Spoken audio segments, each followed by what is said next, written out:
আল্লাহ নবীর কলিজা ছাড়া সাহাবী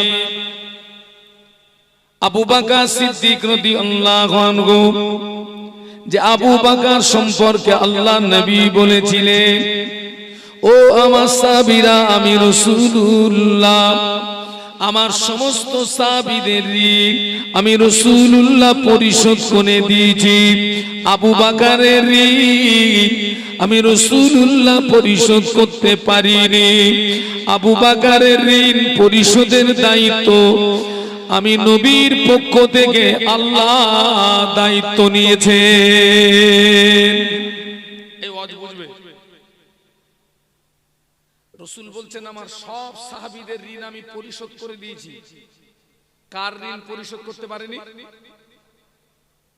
সেই ঋণ নবীর পক্ষ থেকে পরিশোধের দায়িত্ব কে নিয়েছেন? ওই মানুষটার কি আখিরাত সম্পর্কে কোনো চিন্তা থাকার প্রয়োজন ছিল? না। আল্লাহ নবী বললেন, তামাম পৃথিবীর জমিনে আমার যত উম্মত উম্মতি সকলের ঈমান যদি এক পাল্লায় রাখা হয়, আমার আবু বকরের ঈমান যদি অপর পাল্লায় রাখা হয়, আমি আল্লাহ নবী বলছি আমার আবু বকরের ঈমানের পাল্লাটা ভারী হয়ে যাবে। মুহাব্বতের সঙ্গে বলেন, তামাম পৃথিবীর সমস্ত মানুষের ঈমান এক পাল্লায়, আবু বকর সিদ্দিক রাদিয়াল্লাহু আনহুর একা ঈমান অপর পাল্লায়। রাসূল বললেন, আবু বকরের ঈমানের পাল্লাটা ভারী হয়ে যাবে। আর আল্লাহর রাসূল আমাদের সম্পর্কে কি বলেছেন? আল্লাহ নবী বললেন, ইসবিউর রাজুলু মুমিনান ওয়া ইমসি কাফিরা ওয়া ইমসি মুমিনান ওয়া ইসবিউ কাফিরা। আল্লাহ নবী বললেন, আখিরি জামানায় আমার একদল উম্মত উম্মতি ওরা সকাল বেলা ঈমান আনবে, সন্ধ্যা বেলাতে কাফের হয়ে যাবে, আবার সন্ধ্যা বেলাতে ঈমান আনবে, সকাল বেলাতে কাফের হয়ে যাবে। বলুন আল্লাহু আকবার। জবান খুলে বলুন। রাসূল আমাদের সম্পর্কে বলেছেন আখিরি জামানায়। আখিরি জামানা মানে শেষ জামানা। এই হচ্ছে শেষ জামানা। রাসূল বলেছেন আখিরি জামানায় আমার একদল উম্মত উম্মতি সকালবেলা ঈমান আনবে, সন্ধ্যাবেলা কাফের হবে, আবার সন্ধ্যাবেলা ঈমান আনবে, সকালবেলা। আল্লাহ নবী কোন একদিন আক্ষেপের সঙ্গে দোয়া করেছিলেন, আল্লাহ পাক আমার উম্মত উম্মতি দিগকে যেন 1400 হিজরিটা না দেখতে হয়। কত হিজরি? কেন না ওই হিজরিটা, ওই যুগটা, ওই জমানাটা এত ভয়াবহ জমানা হবে। আল্লাহ নবী বললেন, হাতের তালুতে আগুন রাখা যত না কষ্ট হবে, আমি আল্লাহ নবী বলছি তার চেয়ে আরো বেশি কষ্ট হবে ঈমান নিয়ে বেঁচে থাকা। এটা কত হিজরি বলতে পারেন বাবা? আরে আপনারা কি ইতিকাফের নিয়ত করেছেন নাকি? এটা কত হিজরি তা বললে হবে না, পারফেক্ট হিজরি কত জানেন? বাংলা কত সাল, ইংরেজি কত সাল? মুসলমান বাংলা জানে, ইংলিশ জানে, আরবি কত বলে না? এটা হচ্ছে 1445 হিজরি। কত হিজরি বলছি বাবা? 1445। আর আল্লাহ রাসূল দোয়া করেছিলেন, আল্লাহ আমার উম্মতকে যেন খুব আগ করে 1400 হিজরি না দেখতে হয়, কারণ ওই হিজরিটা এত ডেঞ্জার হবে, হাতে তালুতে আগুন রাখা যত না কষ্ট হবে তার চেয়ে বেশি কষ্ট হবে কি নিয়ে বাঁচা? ঈমান। ঈমান। এখান থেকে 20 বছর 30 বছর 40 বছর আগে অধিকাংশ মসজিদ ছিল কাঁচা, মুসল্লিদের ইমাম ছিল পাকা। একটু সুবহানাল্লাহ বলবেন, একটু মহব্বতে বলা যাবে। 30 বছর 40 বছর আগে অধিকাংশ মসজিদ ছিল কাঁচা, মুসল্লিদের ইমাম ছিল পাকা। এখন অধিকাংশ মসজিদ শান শওকাত হয়ে গিয়েছে, মুসল্লিদের ইমামটা কে?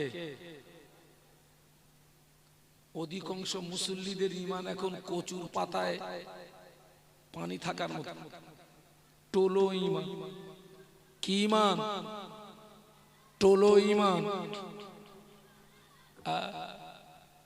ফুরফুরা শরীফে মুজাদ্দিদুজ্জামান দাদা হুজুর পীর কিবলা রাহমাতুল্লাহ আলাইহি যে মসজিদে আল্লাহকে ডেকে ডেকে আল্লাহর ওলি হয়েছিলেন, ওই মসজিদটা পাকা না কাঁচা?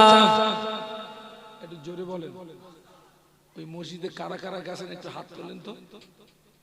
ওই মসজিদ হাত না, কাঁচা মসজিদে মুজাদ্দিদুজ্জামান আল্লাহকে ডেকে ডেকে আল্লাহর ওলি হয়ে গেলেন। কাঁচা মসজিদে আল্লাহকে ডেকে ডেকে মুজাদ্দিদিয়াতের লাকাব পেয়ে গেলেন। আর আমরা মসজিদে এসি লাগিয়ে আল্লাহ পাওয়া যায় না। এই বাস্তব বলছি না, বাস্তব বলছি। অধিকাংশ মসজিদ কি হয়ে গেছে? এসি। আর আমি আমার ব্যক্তিগত কথা বলছি, যে সমস্ত মসজিদগুলো বিশাল শান শওকাত কারুকার্যওয়ালা, ওই সমস্ত মসজিদের নামাজ পড়তে আমার ইতস্তত বোধ হয়। কারণ ওই সমস্ত মসজিদ অধিকাংশ হচ্ছে ঝাড়া পাটির টাকা। কি পার্টি বলেছি? ঝাড়া পার্টি। ও এক জায়গা থেকে ঝেড়ে এনেছে, নিজে নিজে ফতোয়া তৈরি করেছে, এই মাল পাক করবো কি করে। নিয়ত করেছে ওই দোতলাটায় টাইলস বসিয়ে দেবো, দোতলায় টাইলস বসিয়ে দিয়ে ওই ঝাড়া টাকাটা কি করবে? পাক করবে। ওই জন্য বিশাল শান শওকাতওয়ালা মসজিদে নামাজ পড়তে আমার ব্যক্তিগত ইতস্তত বোধ হয়। কাঁচা মসজিদে মুজাদ্দিদুজ্জামান আল্লাহ হাসিল করে ফেলেছেন। সুবহানাল্লাহ বলেন। এসি লাগিয়ে আল্লাহ পাচ্ছেন। আল্লাহ নবী বললেন, তামাম পৃথিবীর জমিনে আমার যত উম্মত উম্মতি সকলার সারা জীবনের সকলার ঈমান যদি এক পাল্লায় রাখা হয়, আমার আবু বকরের ঈমান যদি অপর পাল্লায় রাখা হয়, আমি আল্লাহ নবী বলছি আমার আবু বকরের ঈমানের পাল্লাটা ভারী হয়ে যাবে। শুধু তাই নয়, আল্লাহ নবী বলেছিলেন, ও আমার সাহাবীরা, তামাম পৃথিবীর জমিনে আমার যত উম্মত উম্মতি সকলার সারা জীবনের আমল যদি এক পাল্লায় রাখা হয়, আমার আবু বকরের এক রাতের আমল যদি অপর পাল্লায় রাখা হয়, আমি আল্লাহ নবী বলছি আমার আবু বকরের এক রাতের ঈমানের এক রাতের আমলের পাল্লাটা ভারী হয়ে যাবে। ছেলেরা, সেই মানুষটা গভীর রাতে আখিরাতের ভয়ে কেঁদেছে না কাঁদেনি?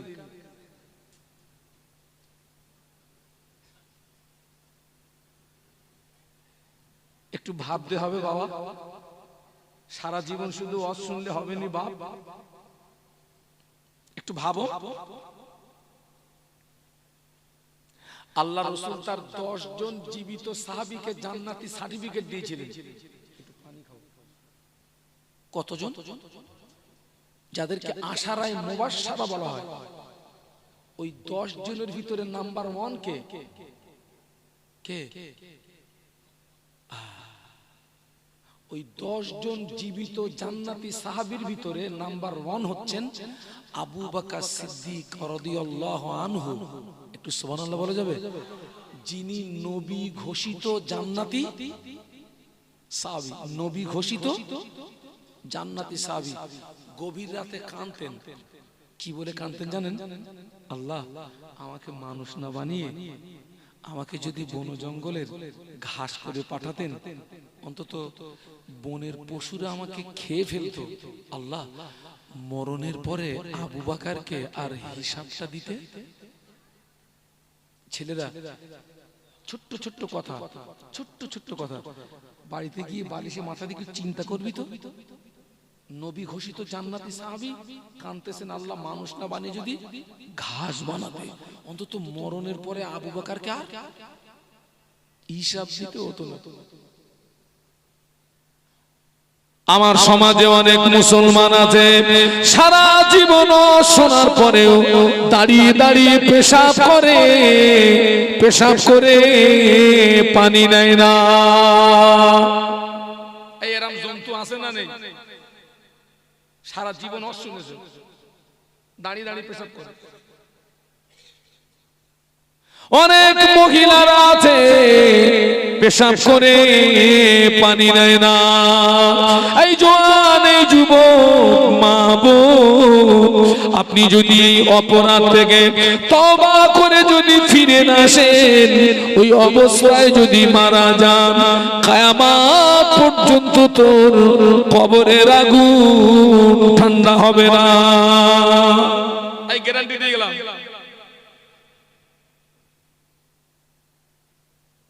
আজও মুসলমানের ছেলেরা দাঁড়িয়ে দাঁড়িয়ে পেশাব করে, পানিটুকু নেয় না।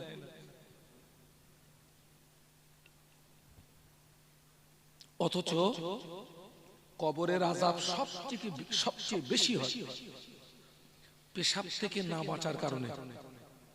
কি থেকে বাবা? আল্লাহ রাসূল যখন এই কথাটি বললেন, মক্কা মদিনা হচ্ছে পাথর এলাকা,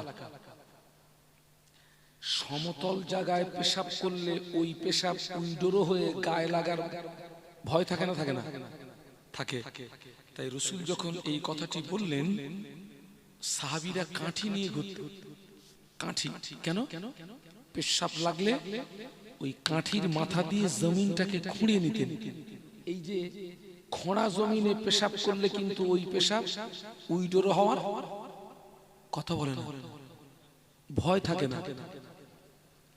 তাই সাহাবীরা কাঠি নিয়ে ঘুরতেন, পেশাব লাগলে কাঠির মাথা দিয়ে জমিনটাকে খুঁড়ে ওখানে পেশাব ফেলতেন, যাতে পেশাবের ছিটেটা গায়ে না লাগে। আবার অনেক সাহাবীরা বোতল নিয়ে, এই ছেলেরা আমার দিকে তাকা, বোতল নিয়ে ঘুরতেন, বোতল নিয়ে পেশাব লাগলে সাহাবীরা ওই বোতলে পেশাব করতেন, পেশাবের ছিটেটা যেন গায়ে না লাগে। খোকা, দাঁড়িয়ে পেশাব করলে পেশাব কি শুধু এক জায়গায় লাগে? কত জায়গায় লাগে? দাঁড়িয়ে দাঁড়িয়ে পেশাব করলে কিছু পেশাব লাগে পা, কিছু পেশাব লাগে গায়ে, কিছু পেশাব লাগে হাতে। অনেক সময় দেখা যায় নিজের পেশাব নিজে খায়, কারণ ওই হাত অজান্তে কোথায় চলে গেছে, মুখ খা।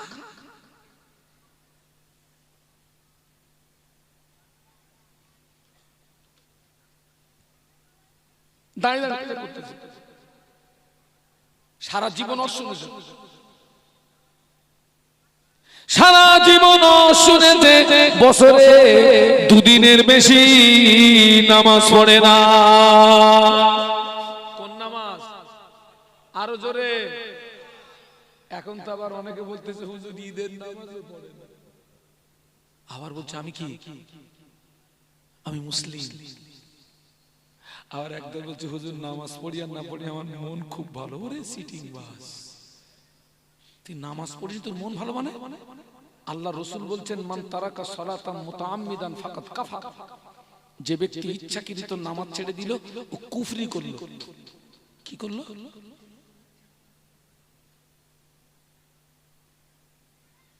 দুটো ঈদের নামাজ পড়ে, জুমার নামাজ পড়ে না, 5 ওয়াক্ত নামাজ পড়ে না। আবার অনেক মহিলা আছে সারা বছরে আল্লাহর জমিনে একটা সিজদা দেয় না।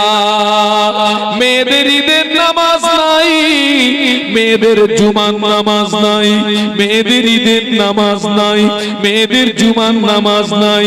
সমাজের অনেক মায়েরা সারা বছর আল্লাহর জমিনে একটা সিজদা দেয় না। বাস্তব বলছি না? বাস্তব বলছি।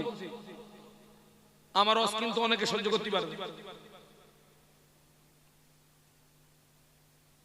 একটু আগে কি শুনেছি, নবী ঘোষিত জান্নাতি সাহাবী কি বলে কাঁদতেছে,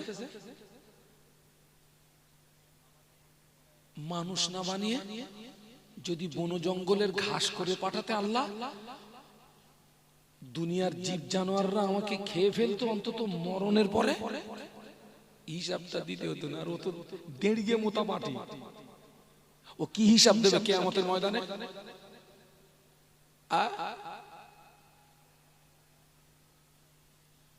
কি হিসাব দেবে?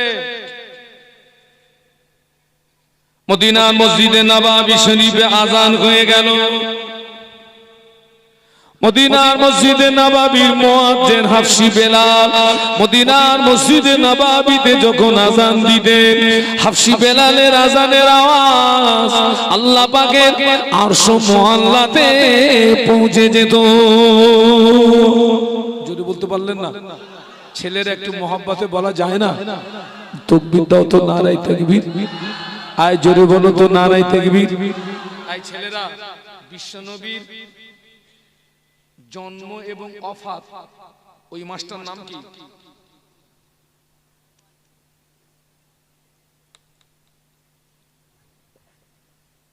একই মাস, রবিউল আউয়াল। জন্ম এবং ওফাত। এই রবিউল আউয়াল মাসের আগের মাসের নাম কি বলতে পারেন? আচ্ছা, আমি যে আপনাদেরকে কিছু কিছু কথা জিজ্ঞাসা করছি, অসুবিধা নেই তো? এই রবিউল আউয়াল মাসের আগের মাসের নাম কি?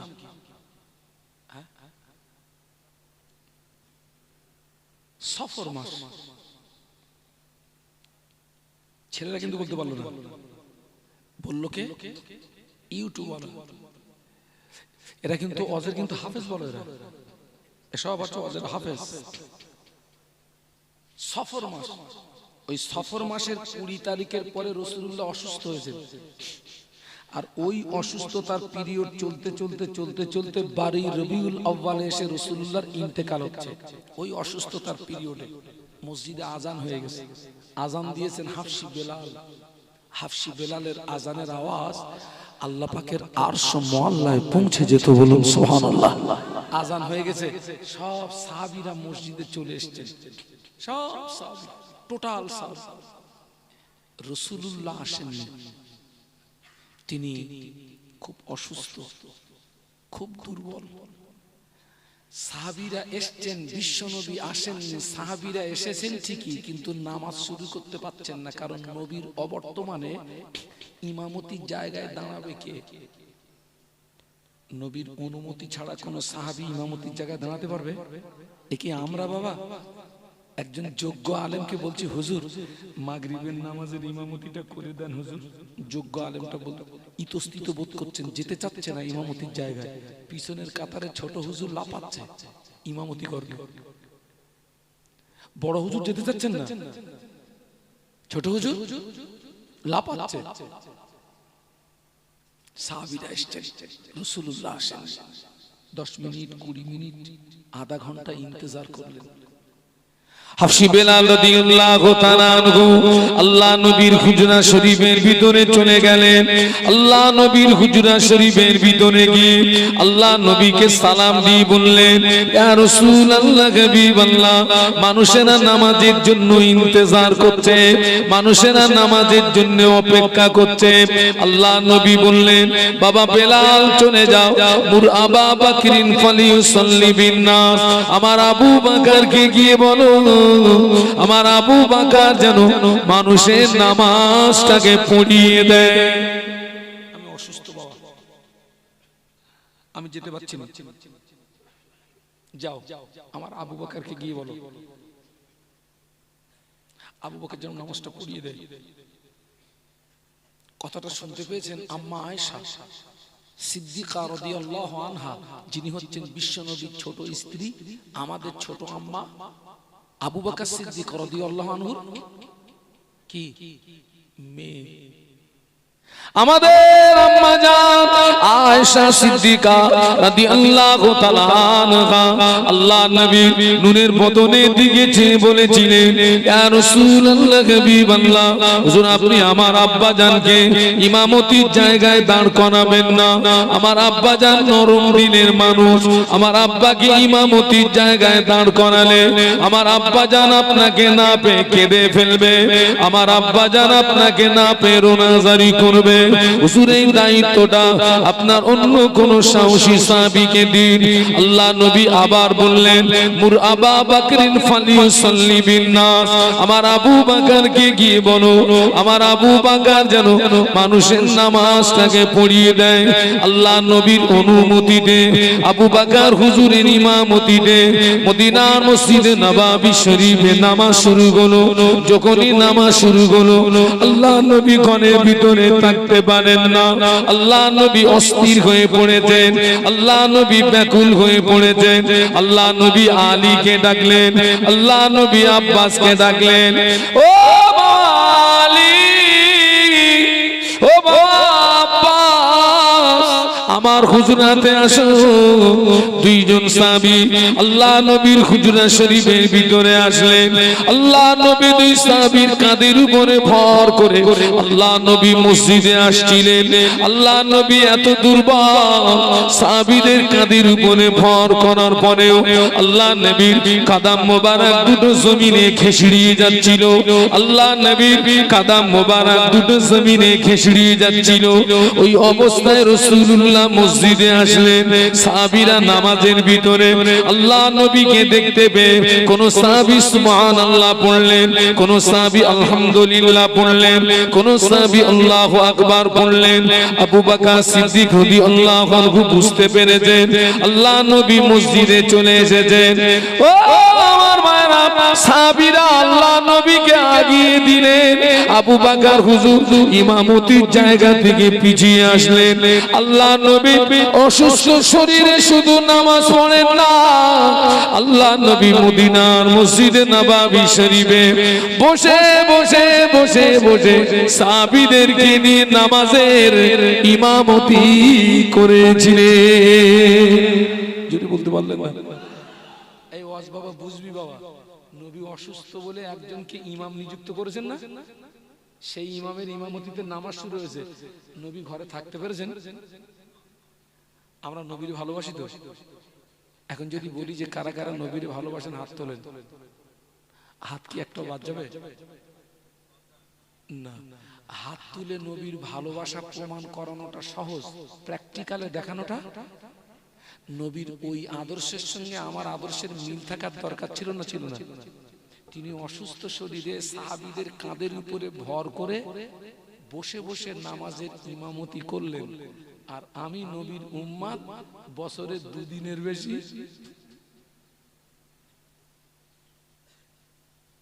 কোন ক্যাটাগরির উম্মত? কাগজে যদি লিখি রদন্তস্ব গয়কাল লয় লয়াকার, ওটা হবে রসগোল্লা। কাগজে রসগোল্লার নাম লিখে যদি কাগজ চাটি, রসগোল্লার টেস্ট পাওয়া যাবে বলে মনে হয়? আমরা অধিকাংশ মানুষ নবীরে ভালোবাসি ওই কাগজে লিখে চাটার মতো।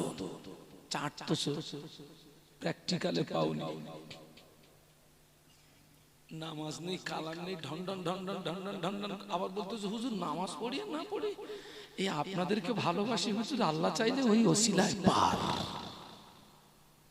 তাই বলে তোর হুজুর পার হবে তুই ভাবলি কি করে? তোর হুজুর যে পার হয়ে যাবে এটা তুই ভাবলি কি করে? এও তো হতে পারে আল্লাহ না করুক, হয়তো আমাদের স্পেশালে চালাবে, তোমাদের লোকালে করবে। হ্যাঁ, তোর হুজুর পার হবে তুই ভাবলি কি করে? আল্লাহ নবীর উপরে কোরআন শরীফের এই আয়াতে শরীফা যখন নাজিল হলো, ওয়ানজিরা শিরাতাকাল আকরাবিন, এই আয়াতে শরীফা যখন নাজিল হলো, আল্লাহ নবী আহলে বায়াতকে ডাকলেন, আলীকে ডাকলেন, হাসান হোসেনকে ডাকলেন, বেটি ফাতেমাকে ডাকলেন। আল্লাহ নবী আলীকে ডেকে বললেন, আলী, কিয়ামতের ময়দানে নবীর জামাই হিসাবে তোমার বিচার হবে না। ও হাসান হোসেন, কিয়ামতের ময়দানে নবীর নাতি হিসাবে তোমাদের বিচার হবে না। ও মা ফাতেমা, কিয়ামতের ময়দানে নবীর মেয়ে হিসাবে বিচার হবে না। আল্লাহ নবী যে আলীকে এমন হুঁশিয়ারি বাণী বললেন, ওই আলী সম্পর্কে আল্লাহ নবী বলেছিলেন, আনা মাদিনাতুল ইলম ওয়া আলীহুম বাবুহা। আল্লাহ নবী বললেন, আমি রাসূলুল্লাহ হলাম মদিনার জ্ঞানের শহর, ওই শহরে প্রবেশের দরওয়াজা হলো আমার আলী। শুধু তাই নয়, আল্লাহ নবী বললেন, তাম পৃথিবীর সব মানুষ যদি জান্নাতে চলে যায়, আমার আলী যদি জান্নাতে না যায়, জান্নাতের আশা কামনা বাসনা পূর্ণ হবে না। যদি বলতে পারলেন না, যদি কথাটা বুঝতে পারতেন তা আরো জোরে সুবহানাল্লাহ বলতেন। রাসূল বলেছেন, তাম পৃথিবীর সব মানুষ যদি জান্নাতে যায়, আমার আলী যদি জান্নাতে না যায়, জান্নাতের আশা কামনা বাসনা কি পূর্ণ হবে না। আল্লাহ যেদিন থেকে জান্নাত তৈরি করেছেন, ওই দিন থেকে জান্নাত আলীর ইন্তজারে আছেন। সুবহানাল্লাহ বলবেন না? আরো জোরে বলুন। আল্লাহ নবী সেই আলীকে ডেকে বলছেন, আলী, কিয়ামতের ময়দানে নবীর জামাই হিসাবে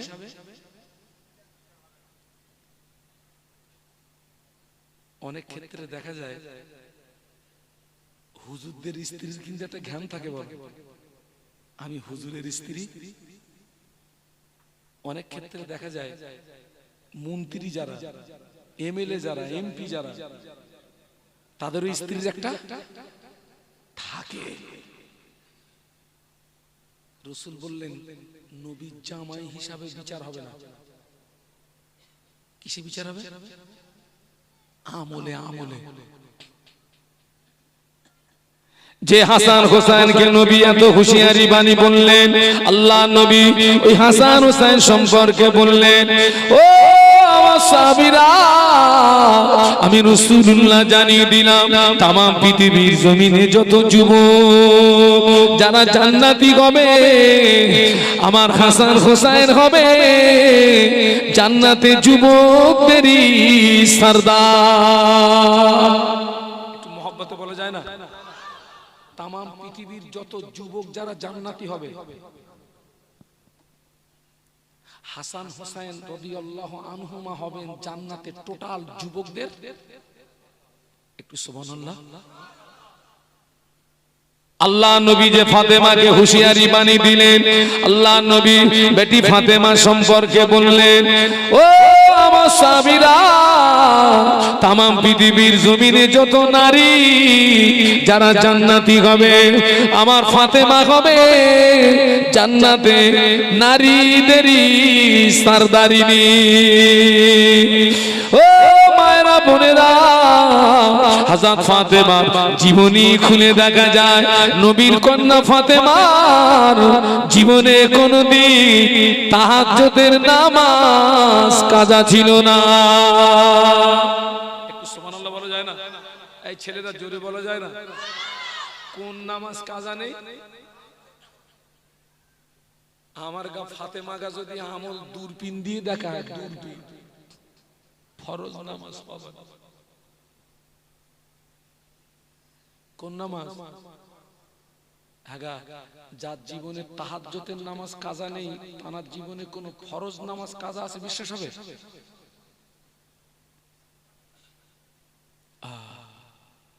ফাতেমা রাদিয়াল্লাহু আনহা একদিন স্বামী আলীকে ডাকলেন, প্রাণের স্বামী, আমি ফাতেমা আপনার কাছে আমার জীবনে দুটি বিদায়ী দাবি রাখবো, আখেরি দাবি রাখবো, আর জীবনে কোনোদিন কোনো দাবি রাখবো না। কি দাবি? হযরত আলী কাররামাল্লাহু ওয়াজহাহু চিন্তায় পড়ে গেলেন, টেনশনে পড়ে গেলেন, নবীর কন্যা ফাতেমা কি দাবি রাখে, আমি আলী করিম, আমি যদি দাবি মানতে মানতে না পারি, একটা সম্মানের ব্যাপার।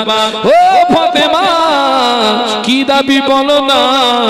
হযরত ফাতেমা রাদিয়াল্লাহু আনহা বলেছিলেন, প্রাণের স্বামী আমি ফাতেমা যেদিন মারা যাব, আমি ফাতেমা যেদিন মরে যাব, আমার ইন্তেকালের পরে বেশি লোকজনকে যেন খবর দেবেন না, কোটি কতক মানুষকে খবর দিই তড়িঘড়ি আমায় দাফন করে দেবে। দ্বিতীয় নাম্বার দাবি হলো, আমি ফাতেমা যদি রাতে মারা যাই, সকাল যেন না হয়, রাতারাতি আমায় দাফন করে দেবেন। কেন না নবীর কন্যা ফাতেমা লম্বা না পেটে, মোটা না পাতলা, সাদা না কালো, পৃথিবীর কোন পরপুরুষ নবীর কন্যা ফাতেমার চেহারা দেখতে পায় নাই।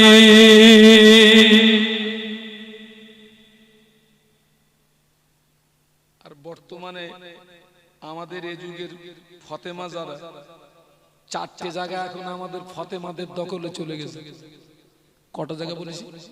এক নাম্বার হলো অধিকাংশ মাহফিল আমাদের ফাতেমাদের দখলে, অধিকাংশ বিয়ে বাড়ি আমাদের ফাতেমাদের দখলে, অধিকাংশ পীরের মাজার আমাদের ফাতেমাদের দখলে, অধিকাংশ মরা বাড়ি আমাদের ফাতেমাদের দখলে। ঠিক বলেছি না ভুল বলেছি? চারটে জায়গা। এখন মৃত্যু বাড়ি পুরুষ বেশি না নারী বেশি? ওরা কি জানাজা পড়ে? তো গাড়ি ভাড়া করে কি করতে এসে? তাহলে আপনারা কাঁদতে পারেন না? আহা, আল্লাহ নবীর কালিজা টুকরি খাতুনে জান্নাত হযরত ফাতেমা রাদিয়াল্লাহু আনহার ইন্তেকালটা রাতে হলো। একটু বলুন তো আল্লাহু আকবার। জবান খুলে বলুন, আরো জবান খুলে বলুন। নবীর কন্যা ফাতেমার ইন্তেকালটা রাতেই হলো। আলী কাররামাল্লাহু ওয়াজহাহু গুটি কতক সঙ্গী সাথীদের খবর দিলেন, ফাতেমার লাশ গোসল দেওয়া হলো, কাফনের কাপড় পরানো হলো, জানাজা নামাজ আদায় করে লাশ কবরের ভিতরে রাখার আগে আল্লাহ নবীর বিশিষ্ট সাহাবী আবু যার গিফারী রাদিয়াল্লাহু আনহু কবরের ভিতরে নেমে পড়লেন। কবরের ভিতরে নেমে পড়ে বললেন, কবর তোর ভিতরে কাকে রাখছি তুই জানিস নাকি? যিনি হলেন শেরে খোদা আলীর বিবি হাসান হোসেনের আম্মা, দিন দুনিয়ার বাদশার কন্যা। কবর খবরদার যেন ফাতেমার সঙ্গে বেয়াদবি করবি না। আবু যার গিফারী হুজুরের কথা শেষ না হতে হতে কবরের ভিতর থেকে আওয়াজ আসে, আয় আবু যার, কে শেরে খোদা আলীর বিবি, কে হাসান হোসেনের আম্মা, কে দিন দুনিয়ার বাদশার কন্যা ফাতেমা? আমি খবর চিনি না, আমল যদি ভালো হয় আমি তার সঙ্গে সুব্যবহার করব, আমল যদি খারাপ হয় আমি কবর ছেড়ে দেব না। ও যুবকেরা, জোয়ানেরা, মা বোনেরা, নবীর কন্যা ফাতেমা যিনি নারীদের সরদারিনী হবে, ওই ফাতেমার ব্যাপারে যদি কবরের যুক্তি আসে, বাবা আমি এখনো দাঁড়িয়ে পেশাব বন্ধ করতে পারলাম না, পেশাব করে পানি নিলাম না, সারা বছরে দুদিনের বেশি নামাজ পড়ি না, কবর কি আমায় ছেড়ে দেবে নাকি? ছাড়বে বাপ? ফিরে এসো, এখনো সময় আছে। তওবার দরজা এখনো কতক্ষণ বলতো বাবা? কতক্ষণ? सांस जब तक जारी है तौबा की दरवाजा तब तक जारी है, सांस बंद हो जाएगा तौबा की दरवाजा भी बंद हो जाएगा। इस सांस का कोई गारंटी नहीं है।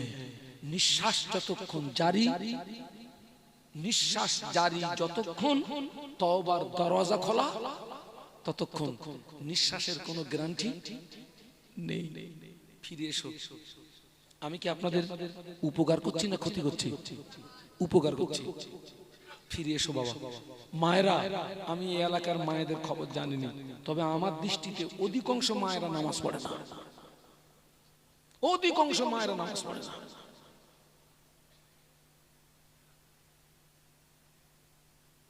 আল্লাহু আকবার। আপনি নামাজ থেকে দূরে মানে রবের সঙ্গে আপনার কোনো সম্পর্ক নেই, কোনো সম্পর্ক নেই, কোনো সম্পর্ক নেই। আবু বকর সিদ্দিক রাদিয়াল্লাহু আনহু নবী ঘোষিত জান্নাতি সাহাবী, আহা গভীর রাতে কাঁদতেছেন, কাঁদতেছেন। তাবুকের যুদ্ধে, কোন যুদ্ধ? তাবুক। আল্লাহ রাসূল সাহাবীদের কাছে দ্বীন ইসলামকে প্রতিষ্ঠিত করার জন্য হাত পেতেছিলেন। ও সাহাবীরা, আমি রাসূলুল্লাহ তোমাদের কাছে সহযোগিতা চাচ্ছি, দ্বীন ইসলামকে প্রতিষ্ঠিত করার জন্য তোমরা আমাকে সহযোগিতা করো, সাহায্য করো। নবী পাকের সাহাবীরা যে যার সামর্থ্য অনুযায়ী টাকা পয়সা অস্ত্র শস্ত্র দিয়ে আল্লাহর নবীকে সাহায্য করলেন। মেয়েরা কেউ নাকের খুলে, কানের খুলে, হাতের খুলে, গলার খুলে আল্লাহর নবীকে দিয়েছেন। আল্লাহর নবীর সামনে সম্পদের একটা স্তূপ হয়ে গেছে, টিলা হয়ে গেছে। আল্লাহ রাসূল দেখলেন সবাই দিয়েছেন, সবাই এসেছেন, একজন এখনো আসেনি। কে গো? আবু বকর কোথায়? হুজুর একটুখানি দূরে একটা পিলিয়ারের গোড়ায় নিজের শরীরটাকে সংকুচিত করে দাঁড়িয়েছে। লাব্বাইক ইয়া রাসূলুল্লাহ। আমি বাবা আবু বকর, তুমি তো কিছু দিলে না। হুজুরের হাতে ছোট্ট একটি থলি, ছোট্ট একটি থলি, দু চোখ ভরা পানি। কাঁদতে কাঁদতে কাঁদতে কাঁদতে রাসূলের নিকটস্থ, হুজুর আমি এটা দ্বীন ইসলামকে প্রতিষ্ঠিত করার জন্য দিলাম, আপনি এটা গ্রহণ করুন। আল্লাহ রাসূল সাল্লাল্লাহু আলাইহি ওয়াসাল্লাম ছোট্ট থলিটা খুলে দেখেন, থলির ভিতরে কয়েক দিরহাম, কিছু জল। অন্য সাহাবীরা যা দিয়েছেন তুলনা অনুযায়ী আবু বকর হুজুরের দানটা খুব খুব নগণ্য। কিন্তু আল্লাহ নবী বলেছিলেন, ও আমার সাহাবীরা, আজকের দিনে সকলার চেয়ে আমার আবু বকরের দানটা আল্লাহ পাকের দরবারে বেশি পছন্দনীয় হয়ে গিয়েছে। বলতে পারলেন না বাবা, যারা বেশি বেশি দিয়েছেন ওই সাহাবীদের মনে প্রশ্ন জাগবে না, জাগবে না? আমরা এত এত দিলাম।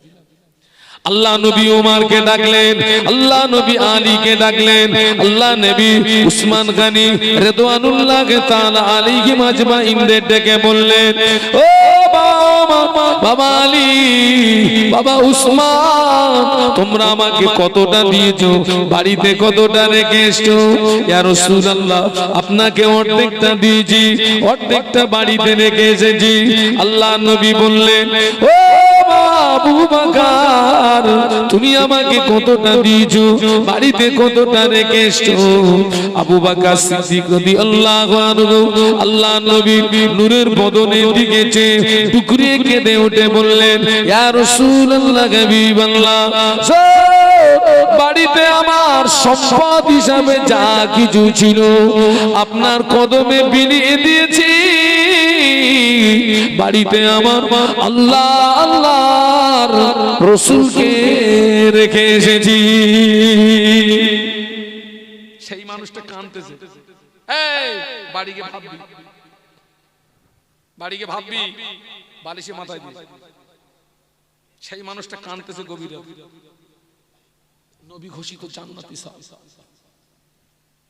এমন জীবন তৈরি করলেন, জীবিত অবস্থায় আল্লাহর নবীর সঙ্গী হলেন, ইন্তেকালের পরেও আল্লাহ তাআলাকে নবীর সঙ্গী বানিয়ে দিয়েছেন। আরো জোরে বলুন। সেই মানুষটা কাঁদতেছে। আজকের আমাদের মধ্যে নামাজ নেই, ইবাদত নেই, আমল নেই, কিচ্ছু নেই, পুরো শুকনো কাঠ, পুরো শুকনো কাঠ। ফিরে এসো, এখনো সময় আছে। তোমরা আমার সোনার ছেলে, তোমরা আমার সোনার ছেলে। ছেলেরা তোমাদের জন্য জান কাঁদে, তোমাদের জন্য মন কাঁদে। আল্লাহ আমাকে দুবার আরাফাতের ময়দানে নিয়ে গেছেন হজের পিরিয়ডে, যে আরাফার ময়দানে হাজী বান্দাদের দোয়া আল্লাহ পাকের দরবারে কবুল হয়, ওই আরাফাতের ময়দানে আমি আপনাদের জন্য কেঁদেছি, তাম পৃথিবীর মুসলমানদের জন্য আমি কেঁদেছি।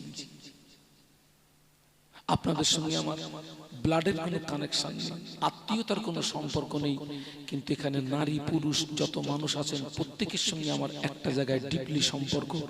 আপনি আমার ঈমানি ভাই। কিসের ভাই? ওনারা আমার ঈমানি বোন। আপনাদের উপরে আমার হক আছে। ফিরে এসো, আর নামাজ ছেড়ো না, আর নামাজ ছেড়ো না যুবকেরা। একটা কথা বলছি, এই যে প্যালেস্টাইন ভার্সেস ইসরায়েল যে যুদ্ধটা হচ্ছে, এখানে কিন্তু প্রমাণ হয়ে গেছে মুসলমানদের আপন বলে কেউ, সব আমাদের দুশমন। আমাদের আপন কে? আল্লাহ। আল্লাহ ছাড়া আমাদের আর কেউ আছে বাবা? কেউ নেই। সব আমাদের দুশমন বাবা, সব আমাদের শত্রু বাবা। সবাই টার্গেট আমাদেরকে মেরে ফেলা। সবাই টার্গেট কি? আমাদের মেরে ফেলা। আর জীবনটা নষ্ট করো না,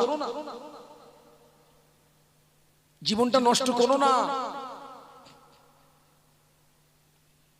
যুদ্ধের ময়দানে বেঈমান বেদিনেরা আল্লাহ নবীকে এত মার মারলো, আল্লাহ নবীকে এত প্রকার করলো, আল্লাহ নবীর সমস্ত শরীরটা রক্তাক্ত হয়ে গেল, খুন আর খুন হয়ে গেল। আল্লাহ নবী বেহুশে জমিনে পড়ে গেলেন। বেঈমান বেদিনেরা মনে করলো মুহাম্মদ জনমের মতো বিদায় নিয়েছে, মুহাম্মদ জনমের মতো মারা গিয়েছে। ওরা তখনও মারামারি করবে, ওরা তখনও কাটাকাটি করবে। ওই রকম কোন পরিস্থিতি আল্লাহ নবীর কলিজা চেনা সাহাবী আবু বকর সিদ্দিক রাদিয়াল্লাহু আনহু ছুটে গিয়ে আল্লাহ নবীকে পাজা কোণে তুলে নিয়ে একটুখানি দূরে একটা আঙুর বাগানের ভিতরে প্রবেশ করে আল্লাহ নবীকে কোলের উপরে বসিয়ে নিলেন। আল্লাহ নবীর মাথা মোবারকটা আবু বকর সিদ্দিক রাদিয়াল্লাহু আনহুর হাতের উপরে, আবু বকর সিদ্দিক রাদিয়াল্লাহু আনহু আল্লাহ নবীর নূরের বদনের দিকে চেয়ে বলেছিলেন, ইয়া রাসূলুল্লাহ, হুজুর একবার আপনি আমার দিকে চেয়ে দেখুন, একবার আপনি আমার দিকে ফিরে দেখুন, এখানে আমি আর আপনি ছাড়া আর কেউ নাই। আল্লাহ নবী ডাকে শোনা দেন না, আল্লাহ নবী কথার উত্তর দেন না। আল্লাহ নবী সেন্সলেস হয়ে পড়ে আছেন। আবু বকর সিদ্দিক রাদিয়াল্লাহু আনহু মনে করলেন আল্লাহ নবীর মনে হয় ইন্তেকাল হয়ে গেছে। ওই সময় আল্লাহ পাকের দরবারে দোয়া করতে লাগলেন, আল্লাহ পাক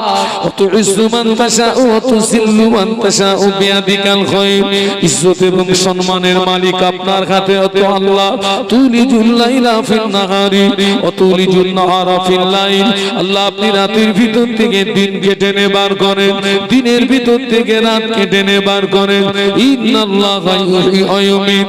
আল্লাহ আপনি জিন্দাকে মুর্দা বানাতে পারেন, মুর্দাকে জিন্দা বানাতে পারেন। ও রব্বুল আলামিন, আল্লাহ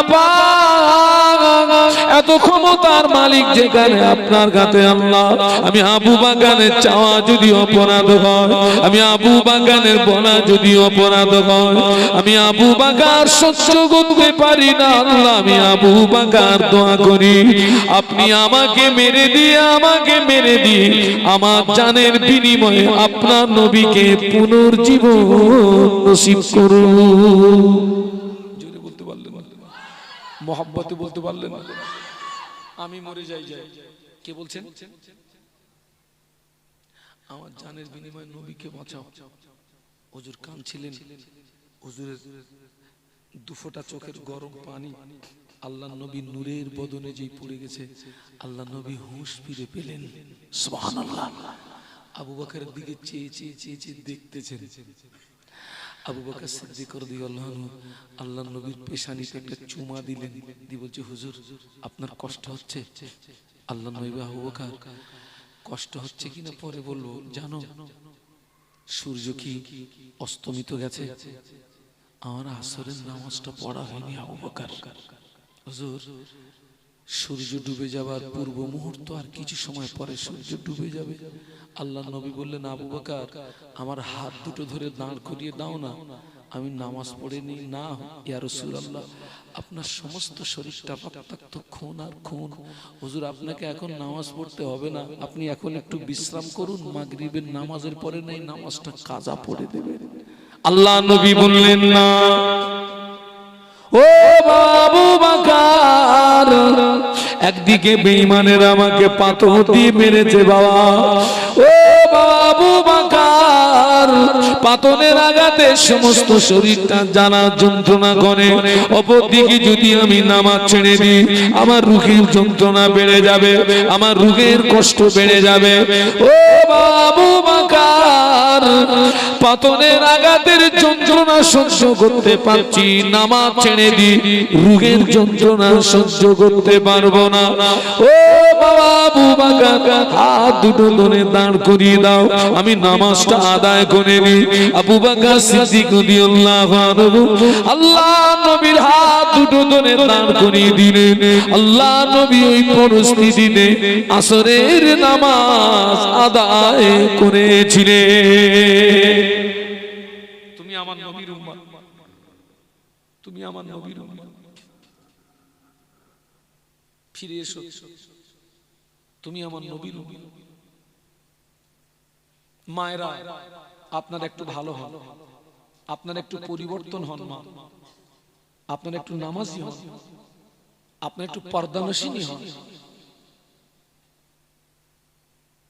আল্লাহর রহমত হবে। আজকে তাম পৃথিবীতে মুসলমান মার খাচ্ছে, তাম পৃথিবীর জমিনে মুসলমান মার খাচ্ছে।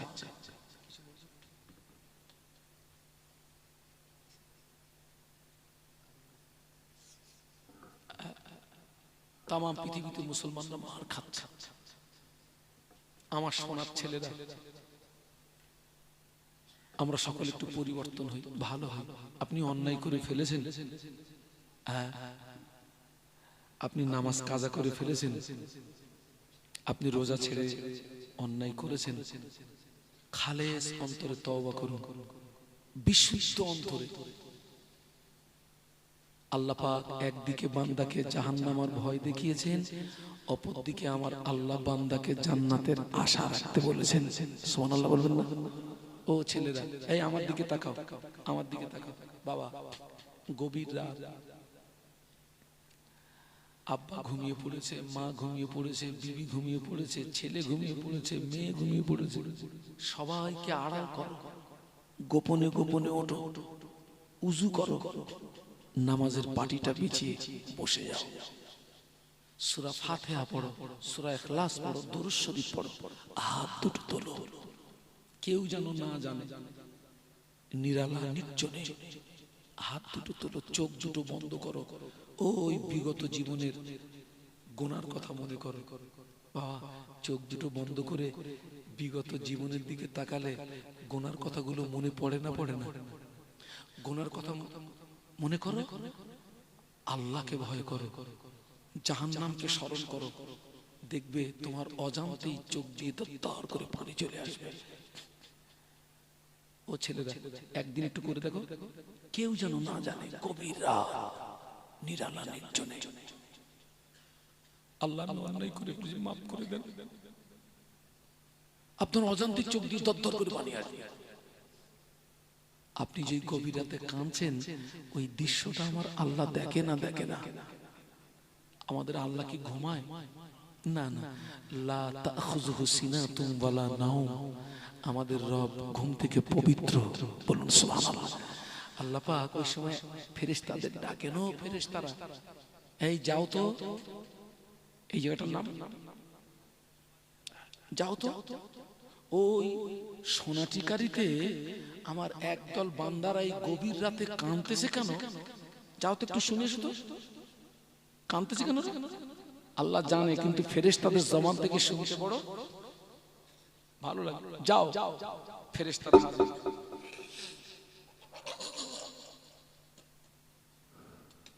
ফেরেশতারা হাজির, বান্দা কাঁদতেছে। কি বলে কাঁদতেছে? আল্লাহ পাক জীবনের গুনাহ maaf করে দিন, জাহান্নামের আগুন হারাম করে দিন।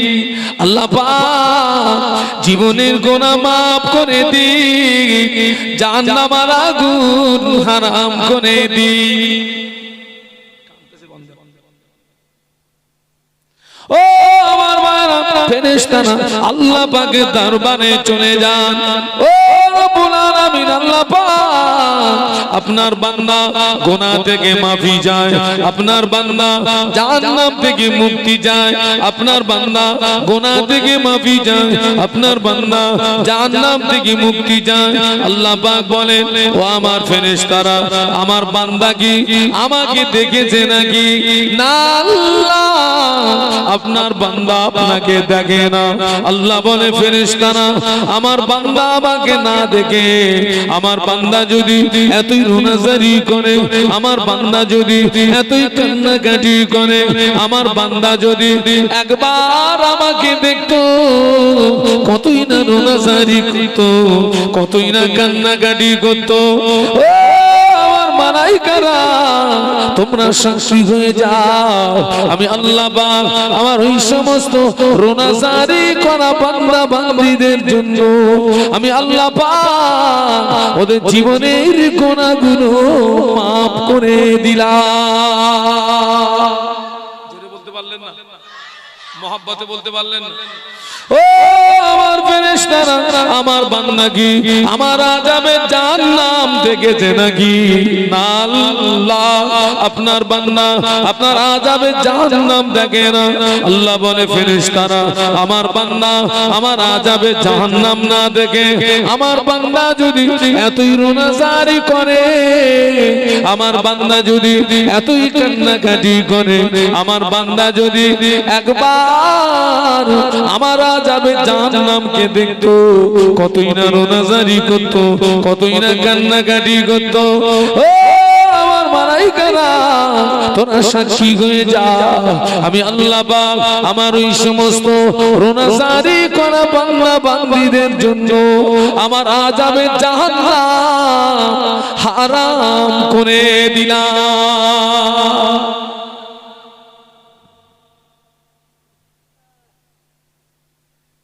আল্লাহ আমাদেরকে খাতে মাবিল খায় নসিব করেন, বলুন আল্লাহুম্মা আমিন। ওটা কি ফ্রি চা না টাকার চা? ভাই চাওয়ালা পরে একটুখানি পরে